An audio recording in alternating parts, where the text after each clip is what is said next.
दोस्तों, इजराइल दुनिया की सबसे पावरफुल कंट्रीज में से एक है और इस देश के बारे में सबसे माइंड ब्लोइंग बात यह है कि इजराइल ने पिछले 50 सालों में 6 वॉर्स लड़े हैं। 5 देशों ने एक साथ इजराइल पर हमला किया है। चारों तरफ इजराइल को टेररिस्ट ने अटैक किया है। बड़े बड़े देशों ने इजराइल को बॉयकॉट किया है। यहाँ तक कि ईरान के लीडर ने ओपन स्टेटमेंट भी दिया है कि वो इजराइल का नामो निशान मिटा देंगे। और इजराइल एक ऐसा देश है जिसके पास ना ही चाइना जैसी बड़ी आर्मी है और ना ही इंडिया जैसा लेबर। इसके साथ साथ जियोग्राफिकली देखा जाए तो इजराइल के पास ना सऊदी अरब जैसे तेल का कुआं है, ना नेचुरल रिसोर्स। यहाँ तक कि 1948 में जब इजराइल को आजादी मिली थी तब इजराइल के पास पानी तक की कमी थी। इनफैक्ट 1948 में इजराइल गवर्नमेंट ने 10 लीटर पर पर्सन का लिमिट लगा दिया था। और 1948 में कोई भी अगर इजराइल को देखता तो यही कहता कि इजराइल ना अफ्रीका जैसे गरीब देश बनकर सर्वाइव कर जाए तो भी बहुत बड़ी बात है। लेकिन इसके बावजूद इजराइल आज इतना पावरफुल कंट्री बन चुका है कि इंडिया, यूएस, चाइना जैसे बड़े बड़े देश इजराइल टेक्नोलॉजी पे डिपेंडेंट है। इजराइल पूरी दुनिया को अपने वेपन्स बेचता है and Israel is considered to be 8th most powerful nation in the world. तो अब सवाल यह है कि बिना पानी के, बिना लेबर के, बिना नेचुरल रिसोर्सेज के, बिना तेल के इजराइल जैसा एक छोटा सा देश दुनिया का 8th मोस्ट पावरफुल देश कैसे बना? इजराइल ने ऐसी कौन सी स्ट्रेटेजीज का इस्तेमाल किया जिसकी वजह से वॉर करते करते इजराइल एक स्टार्टअप नेशन बन पाया? And what are the lessons that India is to learn from the rise of Israel? दोस्तों, ये कहानी स्टार्ट होती है 14 मई 1948 से, जब इजराइल को आजादी मिली। और अगले ही दिन, जी हाँ अगले ही दिन, उन पर एक नहीं, दो नहीं, बल्कि 5 अलग अलग देशों ने एक साथ अटैक कर दिया। और ये देश थे इजिप्ट, सीरिया, जॉर्डन, इराक और लेबनान। और इजराइल तभी इतना गरीब था कि उनके पास सिर्फ कुछ पुराने प्लेन्स और वेपन्स थे जो उन्हें जोसेफ स्टालिन ने भेजे थे। तो ऑब्वियसली सबको लगा कि अरब्स बहुत ही आसानी से इजराइल को खत्म कर देंगे। पर यू नो व्हाट, पूरी दुनिया ये देखकर हैरान हो गई। इजराइल ने न सिर्फ उन 5 आर्मीज को हराया बल्कि वेस्टर्न जेरूसलेम और नॉर्दर्न एकर को भी कैप्चर कर लिया। तो आखिर ये हुआ कैसे? वेल, इजराइल के पास एक ऐसी चीज थी जो अरब्स के पास नहीं थी, एक साइकोलॉजिकल स्ट्रेटेजी। जी हाँ, वॉर के बीच इजराइल के बॉम्ब्स और आर्टिलरीज खत्म हो गए, तभी एक सोल्जर को शेल्जर बॉटल यूज करने का आइडिया आया। इफ यू डोंट नो, शेल्जर बॉटल ग्लास की बॉटल होती है जिसमें सोडा स्टोर किया जाता था। और जब ये बॉटल हाई एल्टीट्यूड से ड्रॉप किए जाते थे तो ऐसी साउंड आती थी जैसे कोई बॉम्ब गिरा हो। तो इजरायलीज ने पूरे देश से शेल्जर बॉटल जमा किए, एक प्लेन में लोड करे और अरब एरिया में उनको ड्रॉप करने लगे। और इन बॉटल्स ने इतनी तेज आवाज की कि अरब को ऐसा लगा कि उन पर बम गिराए जा रहे हैं। तो सारे के सारे सोल्जर डर कर भागने लगे। इसके साथ साथ इजराइल ने डेविड का नाम की एक वेपन को यूज किया और ये वेपन इतनी जोर से आवाज करता था कि अरब्स को लगा कि इजराइल के पास कोई डेडली वेपन है। और कुछ को तो ऐसा लगा जैसे इजराइलीज के पास में एटॉमिक बॉम्ब था। तो सबके सब पैनिक होकर भागने लगे। और 6 आर्मीज जब एक साथ अटैक कर रहे थे, उनकी सबसे बड़ी प्रॉब्लम ये थी कि वो कोऑर्डिनेशन में बहुत वीक थे। और जब एक आर्मी भागने लगी तो सारे कंफ्यूज होकर यहाँ पर भागने लगे। इन्हीं चालाक टेक्निक से इजराइल ने अपनी स्टेट को बिना वेपन के डिफेंड किया। सिमिलरली 1967 में जब इजिप्ट,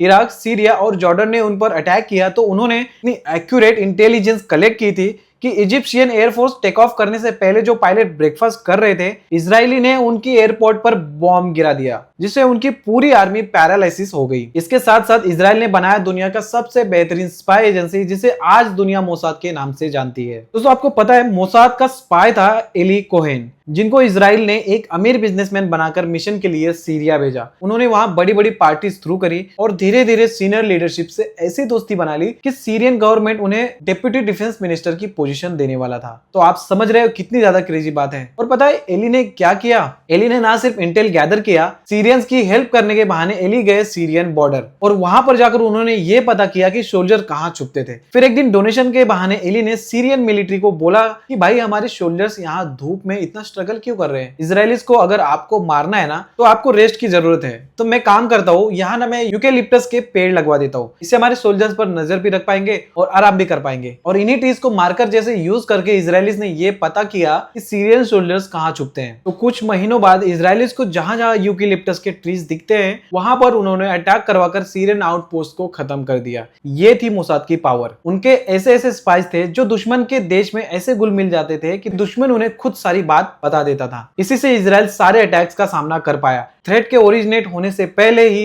वो अपना अटैक प्लान कर लेते थे। ये थी इजराइल की प्रोटेक्शन लेयर। अब आप बोलोगे भाई ये तो बस डिफेंस है और वॉर्स तो बहुत ज्यादा कॉस्टली होते हैं। तो इजराइल अपने वॉर्स के बीच अपनी इकोनॉमी को कैसे ग्रो किया? यहाँ पर इजराइल को बहुत सारा फाइनेंशियल हेल्प मिलने शुरू हो गया। तो ग्लोबल जूस सोसाइटीज ने इजराइल को बहुत सारा पैसा डोनेट किया। वेस्ट जर्मनी से उन्हें $865 मिलियन के रिपेरेशन मिले और यूएस इजराइल को बहुत सारा पैसा एड में दिया करता था। पर आपको पता है दोस्तों, एड तो अफ्रीका को भी मिलता है, लेकिन आज भी अफ्रीका इजराइल के नजदीक भी नहीं है। तो सवाल यह है कि जब अफ्रीकन कंट्रीज आज भी इतने गरीब हैं, इजराइल एड को लेकर इतना अमीर कैसे बन पाया? तो असली सीक्रेट छुपी है इजराइल के एजुकेशन सिस्टम में, जो इंडिया से बहुत बहुत अलग है। अब आपको रियलाइज होगा कि हमारा एजुकेशन सिस्टम इतना बड़ा फेलियर है। दोस्तों आपको पता है, हमने पिछले 15 सालों में इजराइल के पूरे पॉपुलेशन से ज्यादा सिर्फ इंजीनियर प्रोड्यूस किए हैं, पर आज इंडियन इंजीनियर्स को मास रिक्रूटर्स आलू टमाटर की तरह हायर करते हैं, क्योंकि हमारे इंजीनियर के पास मार्केट में वैल्यू ऐड करने के लिए कंपिटेंट स्किल ही नहीं है। जहां एक तरफ हमारे इंजीनियरिंग स्टूडेंट सिर्फ मार्क्स और सबमिशन के लिए प्रोजेक्ट बनाते हैं, वहीं पे इजराइल में प्रोजेक्ट्स को स्ट्रिक्टली प्रॉब्लम सॉल्विंग के बेसिस पे इवेल्युएट किया जाता है। जब हमारे इंजीनियरिंग प्रोफेसर स्टूडेंट्स से कॉपी पेस्ट असाइनमेंट करवा रहे थे, तभी इजराइल के engineering students water scarcity, irrigation, defence और मेडिकल प्रॉब्लम को उठाकर वर्ल्ड क्लास प्रोडक्ट्स बना रहे थे। क्योंकि इजराइल का मानना यह था कि हमारे पास लोग तो कम है, लेकिन हमारा एक एक citizen world class engineer, doctor या साइंटिस्ट बनेगा,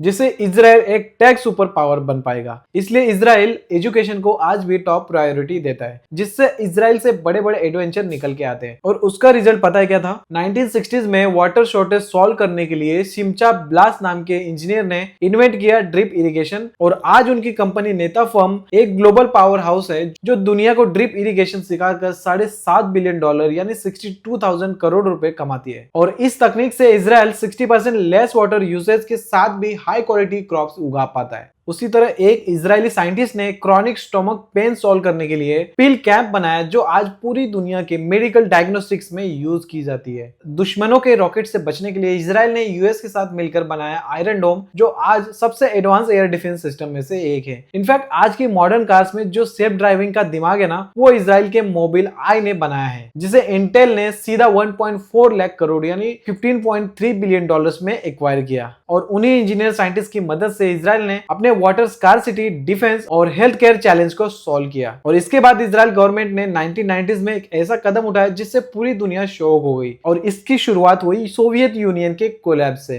दोस्तों 1990s में सोवियत यूनियन का जब कोलैप्स हुआ तो वहां से लगभग 1 मिलियन जूस माइग्रेट करके इजराइल आ गए। अब ध्यान से सुनिए, ये कोई नॉर्मल पॉपुलेशन नहीं थी। यूएसएसआर अपनी साइंस और इंजीनियरिंग के लिए पूरी दुनिया में फेमस था, और जो लोग इजराइल आए उनमें से ज्यादातर लोग world class scientist, top tier engineer, mathematician और डॉक्टर्स थे। और एक ही झटके में इजराइल की छोटी सी आबादी 20% से बढ़ गई, एंड सडनली इजराइल के पास दुनिया की सबसे बड़ी एजुकेटेड स्किल्ड वर्कफोर्स आ गई। लेकिन कांस्टेंट वॉर्स, हॉस्टाइल बॉर्डर की वजह से कोई भी फॉरेन कंपनी इन्वेस्टर इजराइल में पैसा लगाने के लिए रेडी नहीं था। तो इन टॉप टियर ब्रेन को वेस्ट होने से बचाने के लिए इजरायली गवर्नमेंट ने एक मास्टर स्ट्रोक खेला और लॉन्च किया अपना गेम चेंजिंग यूजमा फंड। 1993 में इजराइल गवर्नमेंट ने अपना खजाना खोला और $100 मिलियन यानी आज के जमाने में लगभग 800 करोड़ रुपए का एक गवर्नमेंट फंड बनाया, जिसका नाम था यूजमा फंड। हिब्रू में इसका मतलब होता है इनिशिएटिव। इजरायली गवर्नमेंट ने दुनिया भर के फॉरेन इन्वेस्टर को एक ऐसी स्वीट डील ऑफर करी जिसे वो रिजेक्ट ही कर नहीं पाए। तो इजरायली गवर्नमेंट ने ये कहा, अगर भाई साहब आप किसी भी नए इजराइल स्टार्टअप में 60% पैसा लगाएंगे ना, तो हम बाकी का 40% पैसा लगाएंगे। यानी इजरायली गवर्नमेंट फॉर एग्जांपल अगर एक स्टार्टअप को शुरू करने के लिए $10 मिलियन चाहिए, तो इजरायली गवर्नमेंट लगाएगा $4 मिलियन और आपको लगाना होगा $6 मिलियन। लेकिन सबसे बड़ा मास्टर स्ट्रोक तो ये था, गवर्नमेंट ने एक ही शर्त रखी, अगर ये स्टार्टअप फेल हो गया तो नुकसान हम दोनों का, लेकिन अगर ये स्टार्टअप सक्सेसफुल हो गया और कोई भी बड़ी कंपनी बनती है तो 5 साल के बाद आप गवर्नमेंट का 40 शेयर ओरिजिनल प्राइस पर खरीद सकते हो। अब जरा सोच के देखिए कितनी क्रेजी डील थी। इसका मतलब था कि सारा बड़ा रिस्क गवर्नमेंट उठा रही है और सारा बड़ा प्रॉफिट इन्वेस्टर घर ले जा सकते थे। ये तो ऐसा हो गया जैसे इंडियन गवर्नमेंट किसी भी फॉरेन कंपनी से कहे कि आप फ्लिपकार्ट और जोमेटो में पैसा लगाओ, रिस्क हम लेंगे, और जब कंपनी आईपीओ जाकर सुपर हिट हो जाए तो सारा प्रॉफिट आप रख लेना। और ये डील सुनते ही अमेरिका, यूरोप और जापान के टॉप वेंचर कैपिटलिस्ट इजराइल आ गए, और इससे इजराइल की किस्मत बदल गई। योजना फंड की मदद से 160 से ज्यादा स्टार्टअप्स को फंडिंग मिली, और यही स्टार्टअप्स आगे चलकर लाखों करोड़ों रुपए में बिकने लगे। इन स्टॉक्स में थे बायोसेन, जिसको जॉनसन एंड जॉनसन ने $500 मिलियन में खरीदा। बाकी वर्ल्ड लीडिंग हाईटेक कंपनी जैसे एलिगेट, ई सिम भी आज दुनिया के सबसे क्रिटिकल टेक्नोलॉजिकल प्रोडक्ट बनाते जानते हैं। इसके साथ साथ इजराइल से हजारों स्टार्टअप्स निकल कर आए जिनकी वैल्यू आज लाखों करोड़ों रुपए में है। इसलिए दोस्तों आज पूरी दुनिया इजराइल को स्टार्टअप नेशन कहती है। इसी तरह अपने military strategy, intelligence, education, research and development और गवर्नमेंट प्रोग्राम्स की वजह से इजराइल आज दुनिया के सबसे पावरफुल देशों में से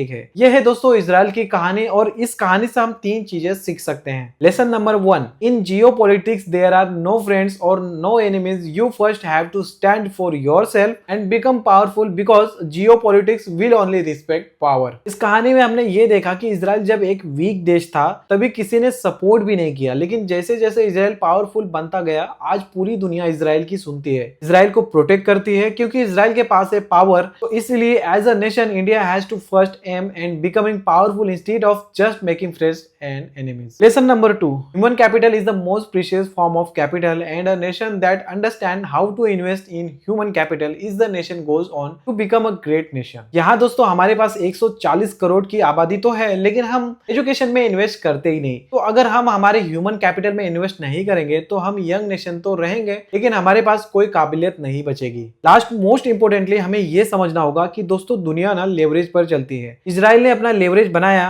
अपने इंजीनियर एंड साइंटिस्ट को लेकर इन्वेंशन करके। तो अगर इंडिया को भी लेवरेज बनाना है तो हमारे पास तेल का कुआं तो नहीं है लेकिन हमारे पास इंजीनियरिंग माइट हो सकती है क्योंकि हमारे पास दुनिया भर का इंजीनियरिंग टैलेंट पड़ा हुआ है। लेकिन अगर ये इंजीनियरिंग टैलेंट सिर्फ सर्विस कंपनी में रह गया ना तो हमारे पास कभी लेवरेज हो ही नहीं पाएगा। हमें इन इंजीनियरिंग टैलेंट को यूज करके इन्वेंशन बनाने होंगे जिससे पूरी दुनिया हमारी रिस्पेक्ट करे। And the best example for this both Taiwan and Israel. So India doesn't just need to self-rely, it's need to have leverage and that is how Israel became a powerful nation. That's all from my side for today guys. अगर आपको इस video से कुछ सीखने को मिला तो please इस वीडियो को लाइक कीजिए एंड इस चैनल को सब्सक्राइब भी कर लीजिए।